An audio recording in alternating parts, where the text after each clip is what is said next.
সম্মানিত ভাই ও বন্ধুরা, আসসালামু আলাইকুম। আজ আপনাদের একটি বিষয় নিয়ে আলোচনা করতে যাচ্ছি। যে বিষয়টি হচ্ছে বিম ছাদ দিলে প্রথমেই আপনাকে বিমের শাটারিং করতে হবে। তারপর সেই বিমের শাটারিং করলে বিমের যে রডগুলো, সেই রডগুলো কিভাবে বাঁধতে হয়, কিভাবে সেটিকে সঠিক নিয়মে রাখতে হয়। তো অনেকেই কিন্তু প্রশ্ন করে থাকেন যে এই কাজগুলো আসলে ইঞ্জিনিয়ারের প্ল্যান অনুসারে কিভাবে করতে হয়, ইঞ্জিনিয়ার দিয়ে না করালেই বা কী হয়। মনে রাখবেন, একজন ইঞ্জিনিয়ার দিয়ে আপনার কাজটি করাতে গেলে সেটি আপনার কাজ সঠিক নিয়মে অবশ্যই আসবে। মনে রাখবেন, কেউ বা বলে থাকেন যে আমার কন্ট্রাক্টর খুব ভালো কাজ বোঝে। যেমন আমি নিজেই একজন কন্ট্রাক্টর, আমি কিন্তু কোনো ইঞ্জিনিয়ার নই, আমি দেশের বিভিন্ন স্থানেই কাজ করে থাকি। তো মূল ব্যাপারটি হচ্ছে সেটা নয়, কারণ এটা বলার কারণ হচ্ছে অনেকেই বলে থাকতে পারেন যে আমি ইঞ্জিনিয়ার, তো সেই জন্য এই পরিচয়টি দেওয়া। এখানে যে বিম ছাদটি করা হচ্ছে, তো স্ল্যাব ছাদও অনেকে করতে চায়, কেউ বা সেটাকে কনসেল ছাদ বলা থাকে।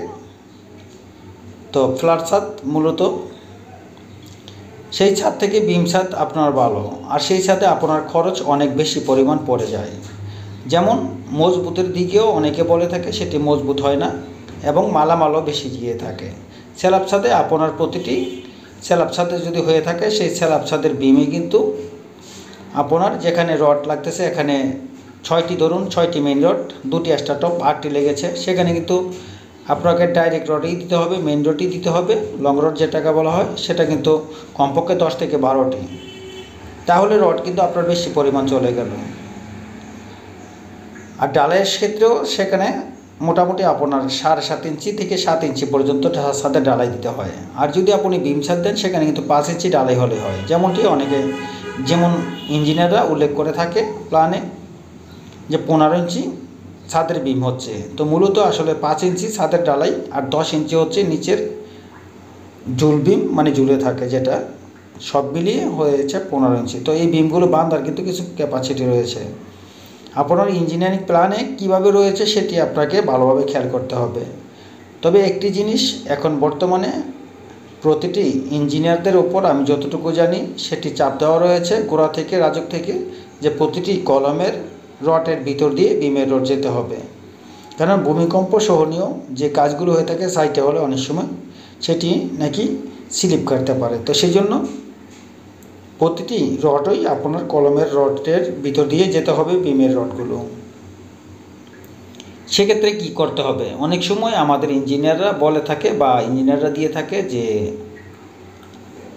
বিমের রডগুলো একটু বাঁকা করে কলমের কাছে গিয়ে সেটা বাঁকা করে দিতে, মানে এল করে দিতে সামান্য, তাহলে সেটা কলমের এনে চিকুন, কলমের 2 সাইডে গিয়ে রিং ঠিকই হবে। আর যদি অনেক সময় দেখা গেছে কেউ বা 5 ইঞ্চিও দিয়ে থাকে, তো মূলত বেশি চিকুন হলে বিম সেটি মজবুত হবে না। এখানে যে রিংগুলো বানানো হয়েছে সেটি কিন্তু আমি 6 ইঞ্চি বানানো হয়েছে। তো 6 ইঞ্চি হালকা একটু রডের বাঁশ দিতে হতে পারে কলমের গুঁড়া দিয়ে, আর নয়তো অনেক জায়গায় সুন্দরভাবেই বসে যাবে। তো এখানে কিন্তু 6 ইঞ্চি বাই 12 ইঞ্চি রিংগুলো বানানো হয়েছে এই ছাদের জন্য। আর এই রডগুলো এখানে কিন্তু 3তলা ফাউন্ডেশনের জন্য। দেখতেছেন এখানে কলমের ভিতর দিয়ে কিন্তু প্রতিটি রড গিয়েছে। আজ থেকে অনেক বছর আগে যে কাজগুলো হতো, যেমন কমপক্ষে আপনার 5 বছর আগে কিন্তু এরকম নিয়মগুলো ছিল না। বর্তমানে এই নিয়মগুলো করা হয়েছে, এভাবেই করতে হবে। এই যে দেখতেছেন নিচে কিন্তু বিমের নিচে কিন্তু মাঝখানে, বিমের মাঝখানে কিন্তু একটি রিংও দেওয়া রয়েছে, একটি রিংও আপনাকে রাখতে হবে।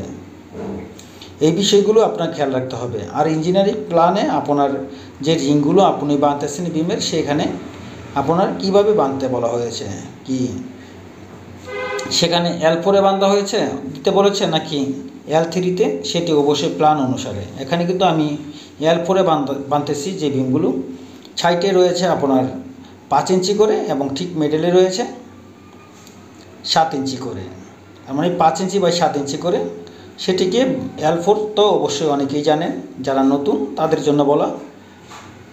সেটিকে 4 ভাগে ভাগ করতে হয়। 4 ভাগে ভাগ করার পর দুই দিকে চলে যাবে, মাঝখানে 1 ভাগ, সেটি 7 ইঞ্চি এবং দুই সাইডে কলমের গোড়া থেকে হয়ে যাবে 5 ইঞ্চি করে।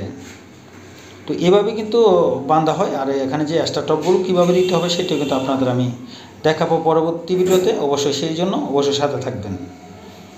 আর আমি দেশের বিভিন্ন স্থানে গিয়ে কাজ করে থাকি, তবে বেশিরভাগ কাজগুলো বাইরে যেগুলো ডুপ্লাক্স বিল্ডিং হয়ে থাকে, রাউন্ড সিঁড়ি এবং ফোর্সের কাজ, চাল বারান্দা, এইসব বিল্ডিংগুলো যেগুলো একটু হাই কোয়ালিটির বাড়ি করতে চান সেই বাড়িগুলো আমি বিভিন্ন জায়গায় গিয়ে করে থাকি দেশের বিভিন্ন স্থানে। তবে মনে রাখবেন আরেকটি কথা, এই কথাটি বলে অনেকে রাগ করে থাকেন বা বসে নিতে পারেন যে 2 তলা করলে 1 তলার কাজ কী করবে। জি ভাই, আপনার এলাকায় যদি আমি একটি কাজ নিয়ে যাই 2 তলায়, তাহলে পরবর্তীতে যদি কারো একদিনের কাজও হয়ে থাকে সেটিও কিন্তু আমি করে দেবো, সেটি করে দিতে পারবো। তো প্রথমে গেলে কমপক্ষে একটি 2 তলা কাজ না নিয়ে গেলে সেটি আপনারও পড়তে পারে না, আমারও পড়তে পারে না। তো এই হচ্ছে হিসাবটি। এই যে শাটারিং দেখতেছেন, এখানে কিন্তু শাটারিংয়েরও কিছু ব্যাপার রয়েছে। শাটারিংগুলো করার সময় অবশ্যই খেয়াল রাখবেন খুব ভালোভাবে হচ্ছে কিনা। এখানে কিন্তু সম্পূর্ণ নতুন কাঠ, নতুন বাঁশ, সব কিছুই নতুনভাবে ব্যবহার করা হয়েছে। তবে পুরাতন মালও ব্যবহার করতে পারেন, সেদিকে খেয়াল রাখবেন যে কীভাবে ব্যবহার করতে হবে। অনেক সময় অনেক কাঠগুলো গুনে খেয়ে ফেলে, তখন কিন্তু ছাদের যে পেশা থাকে তখন কিন্তু একটি কাঠ ভেঙে যেতে পারে, সেদিকে লক্ষ্য রেখে অবশ্যই সাদা শাটারিংগুলো খুব খেয়ালভাবে করবেন। তবে অনেক সময় কাজ করতে গেলে সব কিছু বলা যায় না। এই বিল্ডিংটি কিন্তু 37 ফিট বাই 31 ফিট, প্ল্যানে কিন্তু 30 ফিট বাই 35 ফিট ছিল। তো আরও বিস্তারিত জানতে অবশ্যই কমেন্টে জানিয়ে দেবেন। আল্লাহ হাফেজ।